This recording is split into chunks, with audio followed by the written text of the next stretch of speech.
Hi, welcome to Digital Marketing Answered. I'm Vanessa and I'm with Tim today, and we're going to be speaking about B2C retention strategies. So Tim, what would you say are retention strategies? Well, I think we'll start off with the need for retention. So retention strategies, do what they say on the tin. It's about holding on to your customers for as long as you can.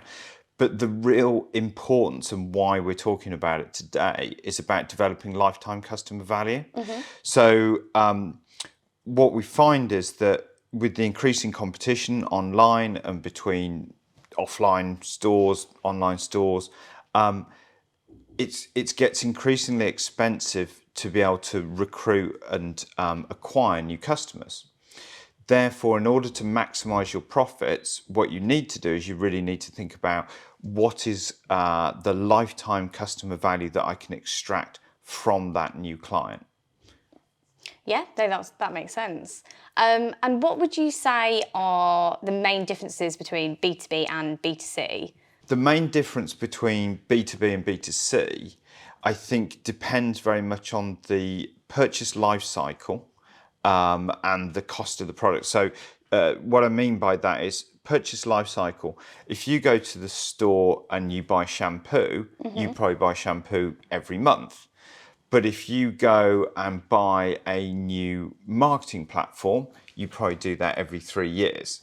So there is a difference in terms of that cycle, how often the consumer is making the decision. And with a customer-focused retention strategy, you have to understand what is the cycle, and it's likely to be much more frequent than a B2B one. And a B2B one's often actually about extracting greater value with the relationship, because they might continue with the core product, but you might be looking actually as part of your retention strategy to upsell. With the consumer one, again, there is an upsell element, but it's actually you've got a more frequent touch point. That said, you can have consumer products that are not like buying every month. It could be you're a consumer, you buy a new car. You don't buy a new car every month. Well, at least I haven't noticed that you bought a new car every month. So you need to think about those. There are general differences between B2B and consumer, but it's in that area. But you still need to be specific for your own customer. Yeah, no, that makes sense. So you mentioned like upselling for B2B customers. How would you recommend you go about upselling for B2C customers, or like cross-selling? Okay, so it depends obviously on your specific store. We work with a range of clients which go across different product categories, or they're very much niched into a single product category. So if you are in a very narrow space, if you're selling only shampoo, then you might sell, I don't know, one for shinier hair 1 week or something like that. It's very difficult to expand across the range. But if you're selling beauty products in general, and somebody comes in and they buy the shampoo, and then you've also got conditioner, you've got face cream, you've got things like that.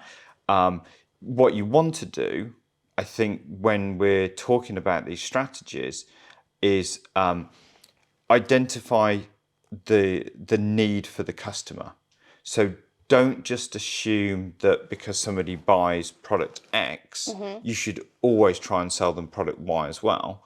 So I think this comes into intelligent use of data and understanding of data, and try and break your customer base down into cohorts. And then bringing it back to your question about how do you do the upsell or the cross-sell, start to look at these cohorts by, okay, what is it that might want to do? And then the next thing is actually creating the campaign or the actions around that. For a given cohort then, you'll then look, and obviously you're going to base it very specifically about your consumers. So I don't want people to go, oh, well, that doesn't apply to me because my consumer does this or has this thing. So it's going to be specific. So first thing is the comms methodology. So what we know is that if we've got good data for our customer, we can be intelligent and we can extract a lot of profit from it. So starting point is then to go, okay, if we've got this, where does this consumer tend to buy, or when does it tend to buy? What's the appropriate communication method? Because we've got the classics, we've got email, we could put them into a list for paid campaigns, we could try and target them organically on social potentially, we might try and engage with them with search, but the last two, that's kind of a strategy which is the same as if you were going after the segment anyway. So you're better off going sort of, how can you directly target? So I would say, yeah, email, lists going into paid mediums, and then obviously in this day and age, WhatsApp and SMS, which used to be back, a bit of a no-no. You wouldn't really want to get marketing messages by SMS, but now people are like, oh no, if I've signed up for this, this is useful. Yeah, not more common. So pick your comms channel, and then it's about good marketing, isn't it? It's the right message. Yes. So again, we've taken a cohort, so we're not treating everybody the same. We're trying to go personalised. What's the message that's going to resonate with Vanessa's cohort? If you're an example of the cohort. Now, if we've done our homework and we understand you as a consumer, we might think, okay, well, Vanessa, she tends to make purchases on this day, and what drives her is what's being talked about in fashion magazines or something like that. So our creative might be around, what are you doing at the weekend? Here's the latest looks in a fashion magazine or something like that. Yeah. A different person, what might be driving their purchase behavior is they might have more of an ethical slant to their purchase. So their creative might say something like, have you tried this? It's vegan conditioner, not tested on animals, and, something else which appeals to that thing. So it's about, if you like, a good upsell, cross-sell, just like a retention program, is very much about building blocks. So you need to look at what you understand, build a block specific to that. So the comms, the campaign, and then things like frequency, that kind of, how often are we going to target Vanessa? Yeah. Because what we don't want to do is Vanessa. Bombard. Yeah, exactly. Nobody likes the bombarding. So have you had that when you've been online? I think we were speaking in the office the other day about being bombarded by certain brands. Yeah. It was like email notifications and notifications from the app, and I think sometimes when it's too much, you just unsubscribe, don't you? Yeah. So you have to get the timing right. You need to understand your customer. Yeah. And send it when's right for them and how often they want to see it. Exactly. And I think that to get that right, there's a degree of understanding the consumer, and different consumer bands have generalized preferences, but also do some testing. Yeah. I don't think people test enough, do they? No, not at all. And there's so much, we use, we're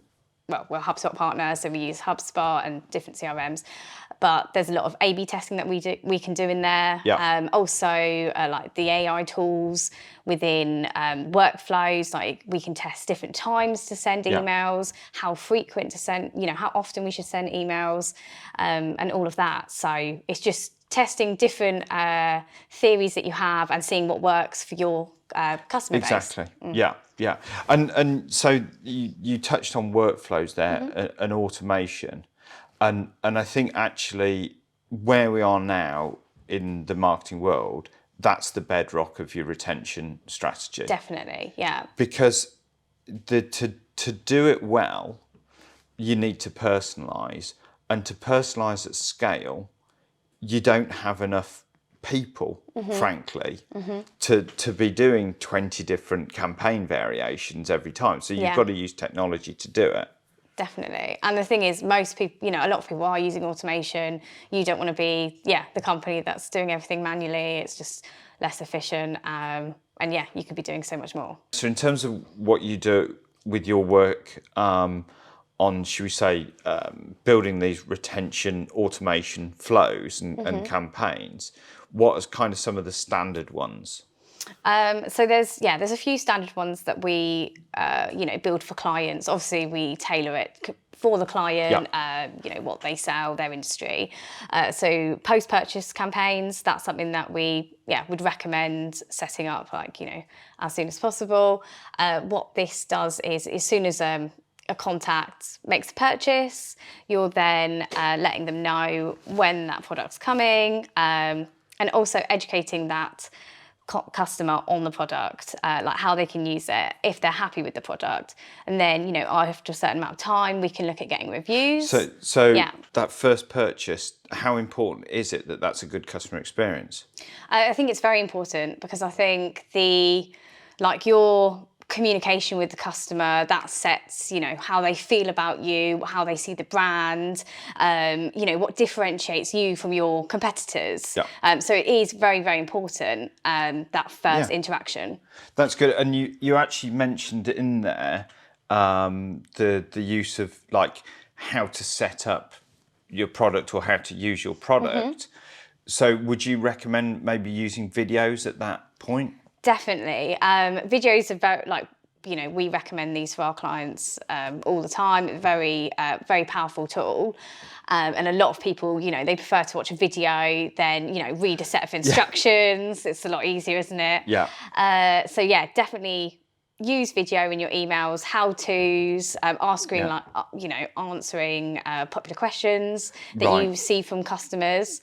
And the reason you want your customers to use your products properly and get the most out of them is so, they have a good experience, but they also, they can recommend your product to someone else. They're more happy to leave reviews. They're getting the most out of your product. They're happy customers. So that's what you want. So if you looked at if there was a graph of importance on your retention strategies, there'd be a big peak of importance right at that first purchase. So we want to get the experience in the comms right. We want them to understand how to use the product correctly. We want them to enjoy using the product, kind of you were saying that. Yes. And then we're also looking for that afterglow of joy of getting the product to then go and leave a review as well. Exactly. That's what you want. Okay. So that's so interesting, that first peak. Then we were talking about automations. What automations can we do with products that maybe have certain purchase life cycles and things like that, or lifespans? So I think first of all, we'd start by looking at the data that you have, and seeing, identifying any patterns that you have in the data. So if you have one product, you sell it this year and it has a lifespan of about 2 years, you want to set up that automation, maybe 6 months before the 2-year anniversary. Exactly. So you're, becoming front of mind for that client. They're thinking about it. So it's like a re-nurture. Exactly. 18 months in, you go, we think the product's going to need replacing in 2 years, so we're going to start sending the comms then. You're planting that seed in the client's head. So they're already thinking about it, and Okay, that sounds really good. So I suppose the other thing then is, if we're looking at the retention of the customer, we've got two primary things. We've got buy the same thing again, or buy something different going forward as well. And we talked a bit about the cross-sell, upsell. What do you think about things like recommendation? How would you go about things like recommendation of another product?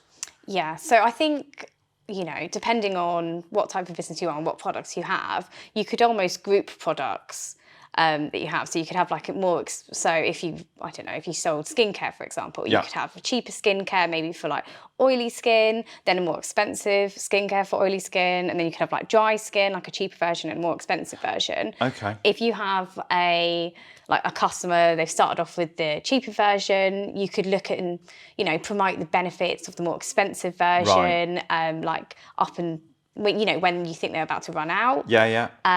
Or you can, there might be add-on products. You could have like the main face cream, and then there could be eye cream, and, you know, all these other products that you could add on. Okay. So you'd look into the data, dig into the data, and go, okay, so people that bought the dry skin face cream, actually, there's quite a high proportion of those which are now buying the eye cream, or buying, I don't know, the lip salve or something like that.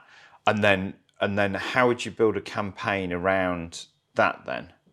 Well, you then look at all the contacts that have bought the first product.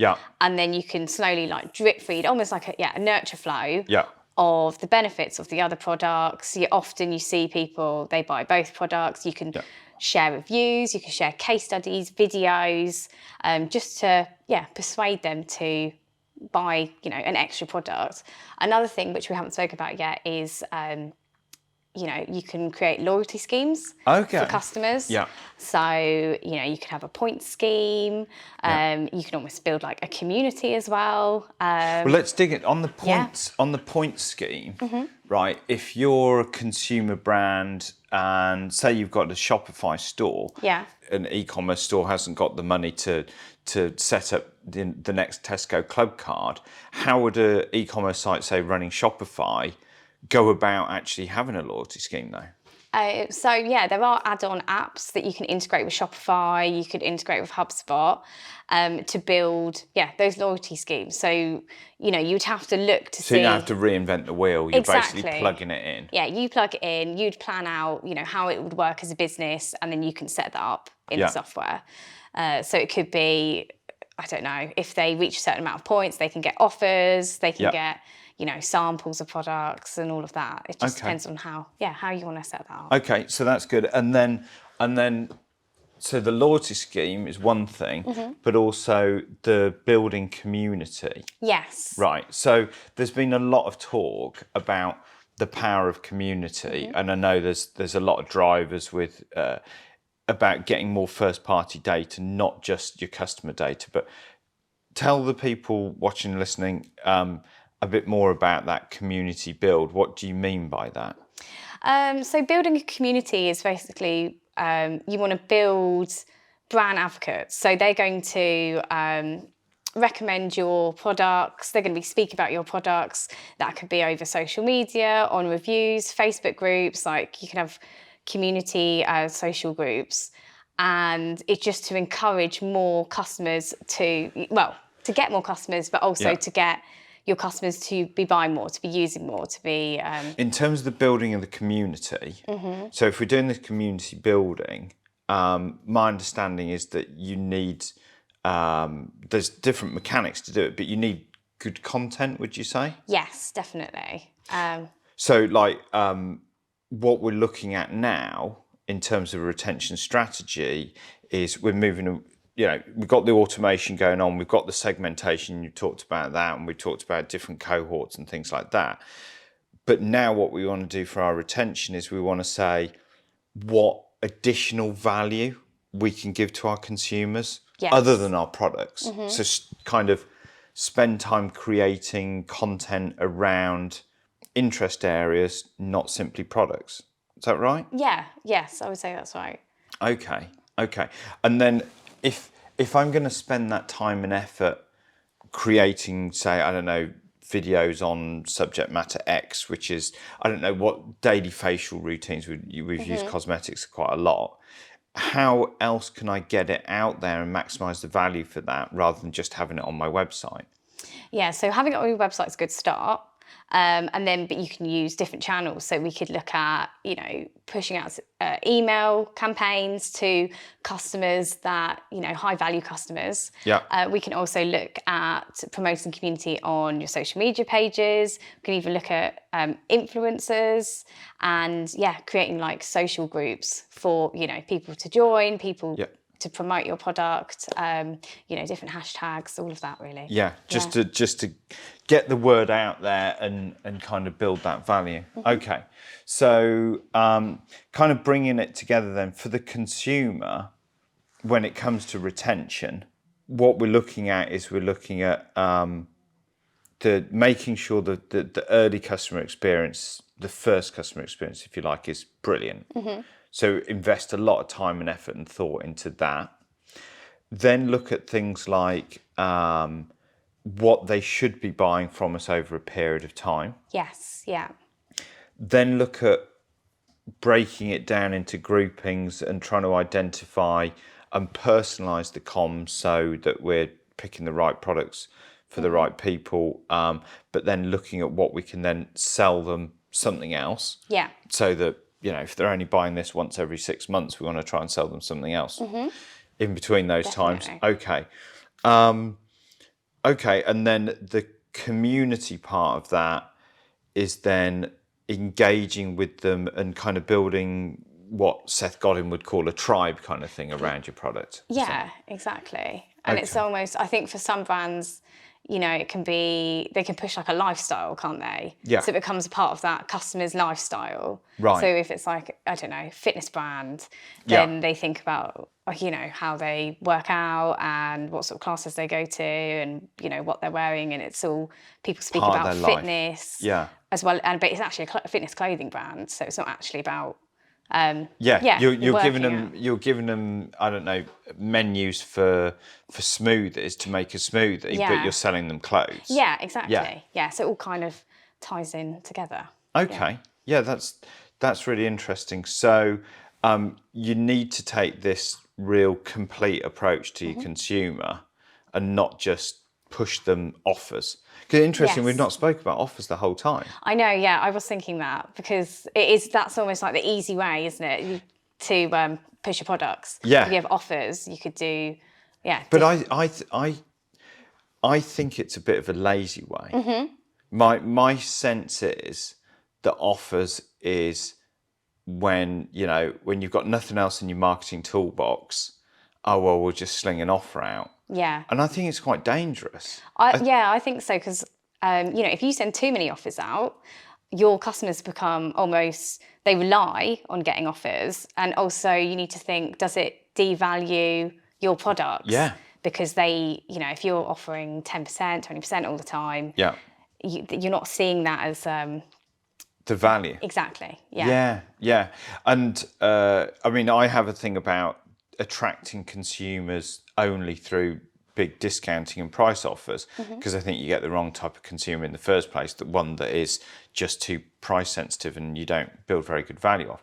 But I think the same thing when it comes to retention strategies, you're absolutely spot on. If you keep feeding them discounts, if you try and take the discounts away, they're going to go, well, I'm going to wait until I get my next discount code, aren't they? Exactly, yeah. So, and I think the undervaluing or the devaluing of the core product is important as well, because there are certain categories where discounting has become the norm because they're effectively inflating the core price of the product or the published price of the product. They're inflating it to then discount it. Let's just say when we see those amazing offers in the January sales from those furniture stores, the sales seem to be on all the time. They must be making money at that margin. Therefore, you think it's not really £1,000 sofa, is it? Exactly. Yeah, that's the thing. Yeah. Okay. So if people wanted to start with their retention for their selling to consumers at this point, they need to reinvigorate whatever they're doing. I'm assuming that they've tried to do something. Where would the place to start be, do you think? I think the place to start is, looking at that first touch point you have with your customers. So website obviously is very important, and any communications that follow that. Yeah. And then you just look and understand how your customers are behaving, personalise and tailor how you communicate with them and what content you send to them. Yeah. And start at the front, and then look down and look about tailoring. Make it personalised as much as you can, and look at the data. Yes, data is very important. Yeah. Okay. I think we've covered everything there, haven't we? Yes, I think we have, Tim. Yeah, that was really interesting. That's a wrap then. Yes. So thank you for watching Digital Marketing Answered.